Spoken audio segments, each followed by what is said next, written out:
예를 들어서 북한이 핵무기를 개발해서 공격을 한다라고 했을 때 한국을 먼저 공격한다, 일본을 공격한다, 미국을 공격한다. 제가 중에 어느 쪽이 더 가능성이 높을까요? 제가 볼 때는 일본을 공격할 가능성을 배제할 수가 없어요. 미국을 중심으로 한 안보 동맹이나 미일 안보 동맹, 한미 안보 동맹, 미국이 지금 이제 독자 노선 힘의 논리에서 이제 자기 혼자로 가겠다고 하는데 일본이나 한국이 미국 쳐다보고서 안보를 미국이 어떻게 좀 해주세요라고 할 수 있냐 이거예요. 그랬을 때 핵심은 뭡니까? 역시 핵무장이에요. 근데 지금 현재 핵무장은 따로따로 이야기를 하고 있죠. 일본이 핵무장 한다? 일본 제국주의 야욕에서 대살하나? 한국이 핵무장을 해? 일본이 위협이 되네? 한국이나 일본이나 따로따로 가면 게임이 안 되죠. 그러나 한일 양국이 공동 방위해가지고 공동 핵무장을 하게 되면 그때는 이제 게임이 돼요. 왜냐하면 경제력으로도 한국과 일본을 합치면 중국의 절반 정도 돼요. 거기에다가 기술 경쟁력의 질적인 차이를 감안을 하면은 결코 중국에 꿀리지 않아요.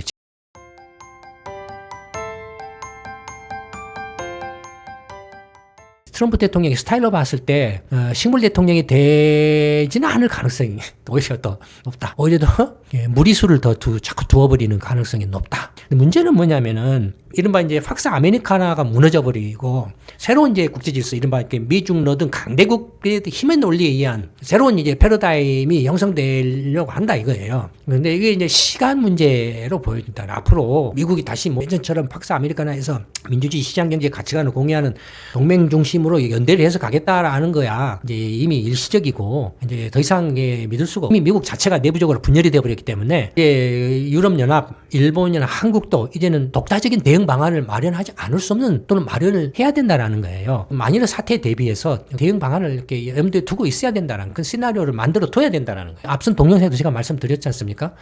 미중 러의 어떤 그 이른바 강대국 패권들에 대항하는 제3의 독자 노선을 구축을 할 거라는 유럽연합. 상식적으로 생각해보면 그렇지 않겠습니까? 유럽연합 자체도 미중 러에 대항해서 독자 노선을 구축을 할 거라는 거예요. 독자 노선을 구축하는 데 있어서 가장 핵심이 뭐겠습니까?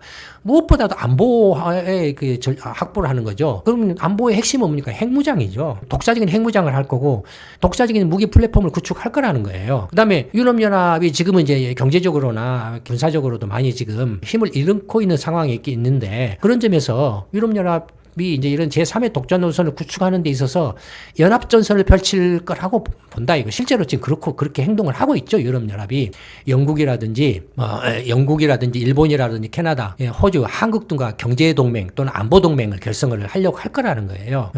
그러면 한국이나 일본은 또 어떻게 대응을 할 거냐? 한국하고 일본이 우선적으로는 자유무역 협정을 체결을 이렇게 적극적으로 검토를 해볼 필요가 있다. 이게 물론 서로 이렇게 겹치죠. 산업 구조가 겹치지만 겹치니까 오히려 더 자유무역 협정을 통해서 서로 겹치는 부분들을 통합함으로써 글로벌한 경쟁력이나 더 왜냐하면 한국과 일본 두 나라가 제조업에 있어서 기술 강국이기 때문에 소부장과 최종 제품에 있어서 디지털 부분에 있어서 일본은 디지털이 약하지만 한국은 디지털이 강하고 일본은 소부장이 강하니까 서로 이렇게 시너지 효과를 낼 수 있다 이거예요. 기술적으로 더욱더 대외적으로 제조업의 기술력에 있어서 이런 미국, 중국, 러시아에 대해서 강력한 어떤 지렛대 파워를 발휘할 수 있는 무기가 된다 이거예요. 그런 점에서 한국과 일본 간의 자유무역 협정 체결이 적극적으로 좀 검토될 필요가 있다라는 거예요. 아마 검토를 하지 않을 수 없게 될 거예요. 그런 방향으로 가게 될 거예요. 그래서 이게 자유무역 협정 체결이나 아니면은 한일 경제 공동체 추진, 유럽연합도 유럽 경제 공동체에서부터 출발해서 왔잖아요. 물론 나아가서는 이제 아세안도 포함해서 이렇게 하면은 더 좋겠죠. 호주라든지 캐나다 같은 경우를 포함해도 좋죠. 그 다음에 이제 당연히 이제 이건 경제적인 쪽에서의 한국과 일본 간의 어떤 이제 대응 방안. 왜냐하면 일방적으로 미국에다가 이렇게 강제적인 투자를 무리하게 3,500억 달러, 5,500억 달러 투자를 한다라고 그래서 과연 그것이 중장기적으로 바람직하고 이렇게 투자 수익성을 보장할 수 있겠느냐에 대해서는 장담할 수 없다 이거예요. 그다음에 중장기적으로 그것이 부메랑이 돼서 한국이나 일본에 되돌아올 수도 있다. 오히려 그런 것이 미국의 어떤 제조업 기반 강화로 이어질 경우에 한국과 일본의 제조업의 부메랑으로 돌아올 수도 있다 이거예요. 그런 점에서 한국과 일본이 보다 적극적으로 이런 경제적인 어떤 협력 관계를 구축하는 것을 검토를 하지 않을 수 없게 될 거라고 보여진다는. 그다음에 이제 안보면에 있어서 한국과 일본이 당연히 이제 공동 방위 조약 체결 쪽으로 가게 될 가능성이 높다라는 거예요. 지금은 뭐 초초초고 했지만 점점 한국과 일본이 수평적인 대등한 관계로 이렇게 외교 안보 면에서도 대등한 관계를 형성을 하기 시작하고 있기 때문에 이제 미국을 중심으로 한 안보 동맹이나 미일 안보 동맹, 한미 안보 동맹 미국이 지금 이제 독자로서 힘의 논리에서 이제 자기 혼자로 가겠다고 하는데 일본이나 한국이 미국 쳐다보고서 안보를 미국이 어떻게 좀 해주세요라고 할 수 있냐 이러거예요. 현실적으로는 이제 이미 그런 것들이 무너지고 있다라는 거잖아요. 그럼 어떻게 되겠습니까? 결과적으로는 이제 한국과 일본이 단독으로 이제 독자적인 안보 방어력을 갖든지 국방력을 갖추든지 아니면은 둘이 이제 공동으로 이렇게 하든지 방위조약 체결해서 나가서는 안보동맹을 내다보고서 이렇게 하든지 이제 그런 쪽으로 아마 가게 될 가능성이 높아요. 제가 볼 때는. 특히 북한을 생각했을 때 더욱더 그렇죠.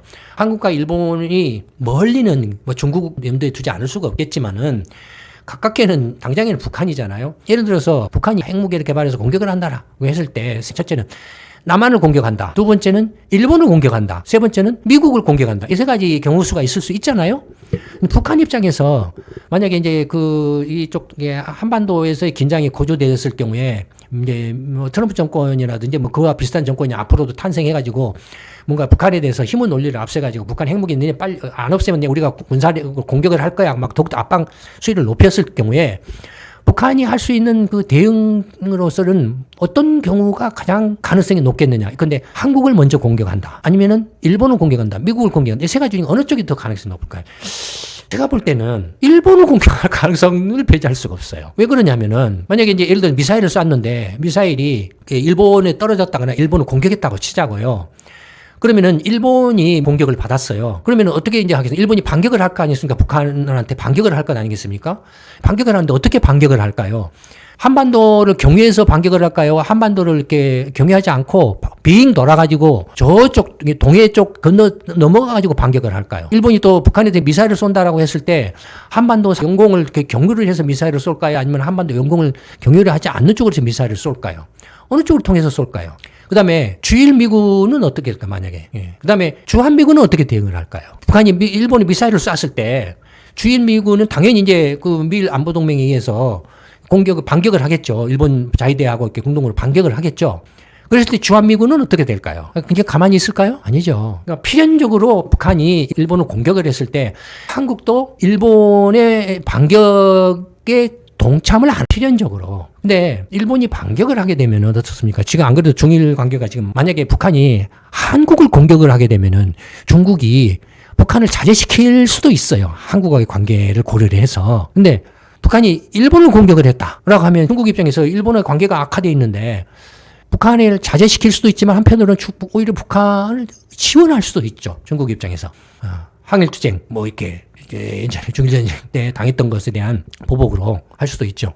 그렇지 않습니까? 근데 그렇게 되면은 결과적으로는 중국도 휘말리게 돼요. 예. 한국도 미국도 일본도 휘말리게. 근데 거기서 아까 말씀드렸던 미국이 빠진다. 미일 안보동맹, 한미 안보동맹. 자, 일본이나 한국 너네들 안보는 너네들이 알아서 책임져. 너네들 스스로 할 만큼 경제력도 튼튼하잖아. 그러니까 너네들이 알아서 해라고 미국이 빠져버릴 경우에는 어떻게 되겠습니까?